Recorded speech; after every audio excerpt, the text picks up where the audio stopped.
Kamis 5 Februari 2026, Kepala Dinas Pertanian dan Ketahanan Pangan Provinsi NTT bersama jajaran melakukan kunjungan ke Lapas Perempuan Kelas 2B Kupang untuk meninjau potensi lahan yang bisa dimanfaatkan sebagai area pertanian produktif bagi warga binaan.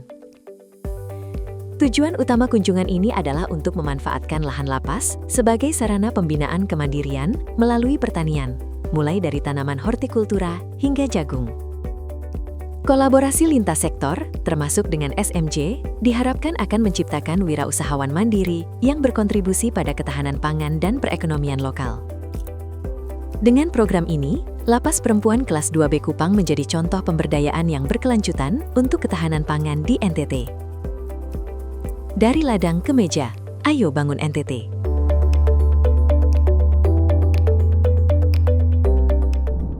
Dan saat ini kita berada di Lapas Perempuan dan ingin juga mendedikasikan dan juga ingin bekerja secara kolaboratif untuk bisa memanfaatkan ruang dan lahan yang tersedia yang masih lahan tidur.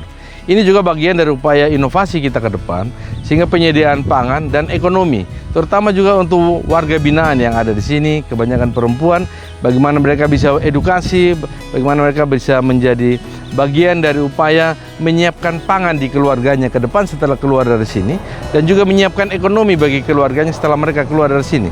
Ini bagian dari kolaborasi kita bersama, dan terima kasih Bu Dewi sudah mengajak kita ke sini, dan harapan kita dengan Pak Okto dari SMJ, Pak Sil, bisa kita bersama-sama di waktu dekat ini untuk menanam jagung di kebun kita dan juga tanaman horti yang ada di depan, sehingga kita ingin jadikan ini sebagai integrated farming. Kalau boleh juga ke depan ada yang perikanan, kita bikin kolam sedikit. Oleh karena itu kita siapkan dari sekarang mereka sebagai bagian dari setelah keluar dari sini mereka bisa menjadi ibu-ibu wirausahawan mandiri yang kuat untuk keluarga mereka masing-masing, terutama untuk ke depan kita, baik jadi penyediaan pangan dan untuk ketahanan ekonomi. Jadi ketahanan pangan dan ketahanan ekonomi masyarakat di Nusa Tenggara Timur dan juga di Indonesia.